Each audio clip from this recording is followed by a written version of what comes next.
Hi, I'm Rashonda Kate. This is Reading with Rashonda. We are reading House Behind the Cedars by Charles Chesnutt. We are on chapter 12. Tryon goes to Patesville. So let's read. We're not going to finish this whole chapter this time. It's not even all that long, but it takes me a minute. So we'll read about halfway through this chapter and then we'll see what happens next. So, chapter 12, Tryon goes to Patesville. Tryon arrived in the early morning and put up at the Patesville Hotel, a very comfortable inn. After a bath, breakfast, and a visit to the barber shop, he inquired of the hotel clerk the way to the office of Dr. Green, his mother's cousin. On the corner, sir, answered the clerk, by the market house just over the drugstore. The doctor drove past here only half an hour ago. You'll probably catch him in his office. Tryon found the office without difficulty. He climbed the stair, but found no one in except a young colored man seated in the outer office, who rose promptly as Tryon entered. "No, sir," replied the man to Tryon's question. "He ain't here now. He's gone out to see a patient, sir, but he'll be back soon. Won't you set down in the private office and wait for him, sir?" Tryon had not slept well during his journey and felt somewhat fatigued. Through the open door of the next room, he saw an inviting armchair with a window at one side and upon the other a table strewn with papers and magazines. "Yes," he answered, "I'll wait." He entered the private office, sank into the armchair, and looked out of the window upon the square below. The view was mildly interesting. The old brick market house with the tower was quite picturesque. On a wagon scale at one end, the public weighmaster was weighing a load of hay. In the booths under the wide arches, several old Negro women were frying fish on little charcoal stoves. The odor would have been appetizing to one who had not breakfasted. On the shady side stood half a dozen two-wheeled carts loaded with light wood and drawn by diminutive steers or superannuated army mules branded on the flank with the cabalistic letters CSA, which represented a vanished dream, or USA, which, as any Negro about the market house would have borne witness, signified a very concrete fact. That's interesting. I never really thought about branding the animals in the Civil War with CSA, the Confederated States Army, or USA, United States of America. No, Confederated States of America, not Confederated States Army. What am I thinking? Like, that really hadn't crossed my mind that even the animals in the war were branded by the war. Wow. Mm. Now and then a lady or gentleman passed with leisurely step. No one ever hurried in Patesville, or some poor white sandhiller slouched listlessly along toward store or bar room. Tryon mechanically counted the slabs of gingerbread on the nearest market stall and calculated the cubical contents of several of the meager loads of wood. Having exhausted the view, he turned to the table at his elbow and picked up a medical journal, in which he read first an account of a marvelous surgical operation. Turning the leaves idly, he came upon an article by a Southern writer upon the perennial race problem that has vexed the country for a century. The writer maintained that owing to a special tendency of the Negro blood, however diluted, to revert to the African type, any future amalgamation of white and black races, which foolish and wicked Northern Negrophiles predicted as the ultimate result of the new conditions confronting the South, would therefore be an ethnological impossibility, for the smallest trace of Negro blood would inevitably drag down the superior race to the level of the inferior and reduce the fair Southland, already devastated by the hand of the invader, to the frightful level of Haiti, the awful example of Negro incapacity.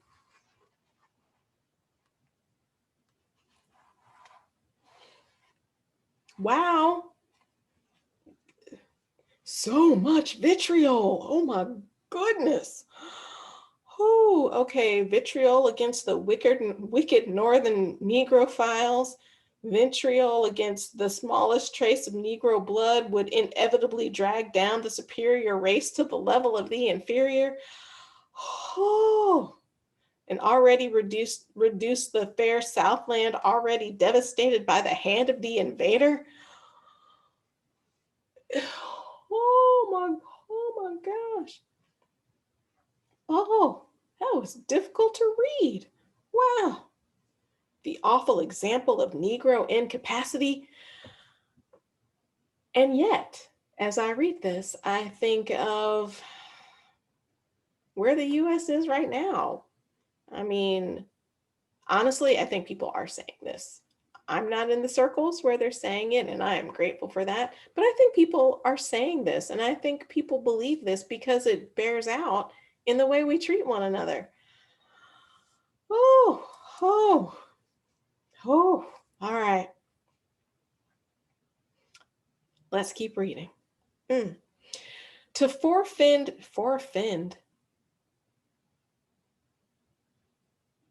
I'm not exactly sure what forfend means. Um, I think it means to like get back or defend, just from the context. To forfend their beloved land, now doubly sanctified by the blood of her devoted sons who had fallen in the struggle to maintain her liberties and preserve her property, it behooved every true Southron, I feel like I need to use that word in real life. All right. It behooved every true Southron to stand firm against the abhorrent tide of radicalism, to maintain the supremacy and purity of his all-pervading, all-conquering race, and to resist by every available means the threatened domination of an inferior and degraded people who were set to rule hereditary freemen ere they had themselves scarce ceased to be slaves. Wow. There's a wow. Wow. Okay. What does Tryon have to say about all of this? When Tryon had finished the article, which seemed to him a well-considered argument, albeit a trifle bombastic, he threw the book upon the table. It's more than a trifle bombastic. Is it really a well-considered argument? And so in The Little Mermaid, when Ursula is singing and she's taking Ariel's voice, and she says, "We haven't discussed the subject of payment." And Ariel says, "But I don't have any." And Ursula says, "I'm not asking much, just a token, really a trifle. What I want from you is your voice." Clearly her voice is not a trifle. Just like here, this is not really a trifle bombastic, but I guess perception is your reality. Wow, perspective makes a difference. I'm throwing my book everywhere. Sorry about that. All right. Finding the armchair wonderfully comfortable and feeling the fatigue of his journey, he yielded to a drowsy impulse, leaned his head on the cushioned back of the chair, and fell asleep. According to the habit of youth, he dreamed, and pursuant to his own individual habit, he dreamed of Rena. They were walking in the moonlight along the quiet road in front of her brother's house. The air was redolent with the perfume of flowers. His arm was around her waist. He had asked her if she loved him and was awaiting her answer in tremulous but confident expectation. She opened her lips to speak. The sound that came from them seemed to be, "Is Dr. Green in?" "No." "Ask him when he comes back, please, to call at our house as soon as he can." Wah, wah. Tryon was in that state of somnolence in which one may dream and yet be aware that one is dreaming. The state where one, during a dream, dreams that one pinches oneself to be sure that one is not dreaming. He was therefore aware of a ringing quality about the words he had just heard that did not comport with the shadowy converse of a dream, an incongruity in the remark, too, which marred the harmony of the vision. The shock was sufficient to disturb Tryon's slumber, and he struggled slowly back to consciousness. When fully awake, he thought he heard a light footfall descending the stairs.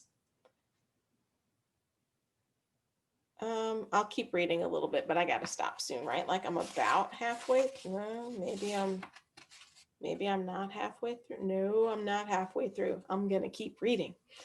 "Was there someone here?" he inquired of the attendant in the outer office, who was visible through the open door. "Yes, sir," replied the boy. "The young colored woman was in just now, asking for the doctor." Tryon felt a momentary touch of annoyance that a Negro woman should have intruded herself into his dream at its most interesting point. Let me try to read that without laughing. Tryon felt a momentary touch of annoyance that a Negro woman should have intruded herself into his dream at its most interesting point.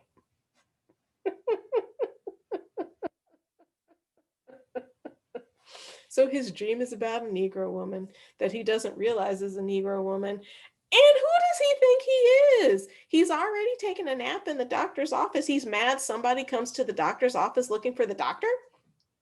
Seriously, you can't be mad about that. It's a doctor's office. People are going to come to the doctor's office looking for the doctor. So, what he is apparently mad about is that it's a Negro woman who came to the doctor's office looking for the doctor and interrupted his dream.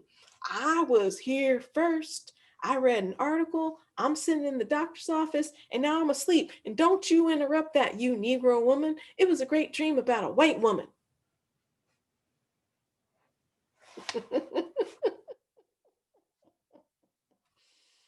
Ah, all right.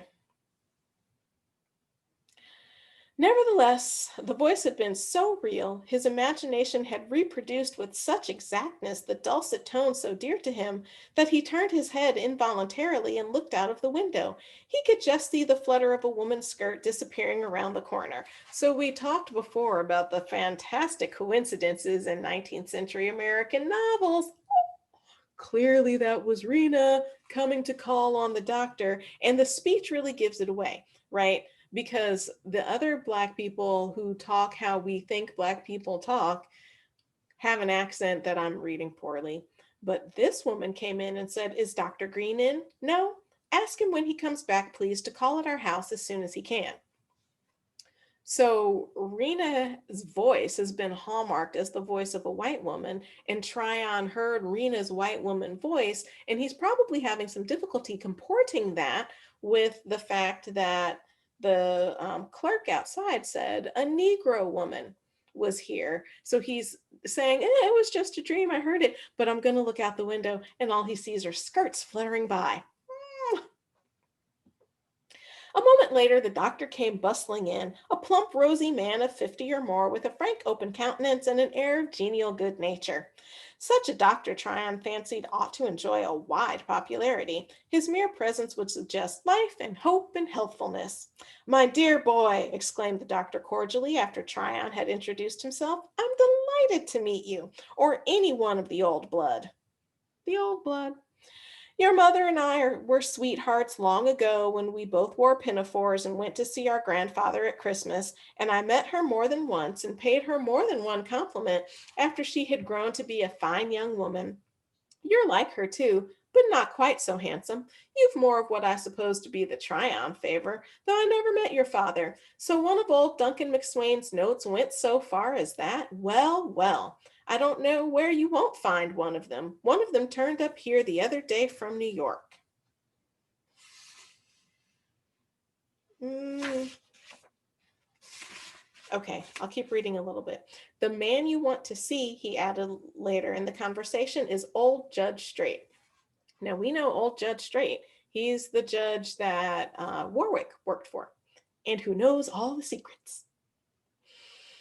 "He's getting somewhat stiff in the joints, but he knows more law and more about the McSwain estate than any other two lawyers in town. If anybody can collect your claim, Judge Straight can. I'll send my boy Dave over to his office. Dave," he called to his attendant, "run over to Judge Straight's office and see if he's there." So that's where we're going to stop for now.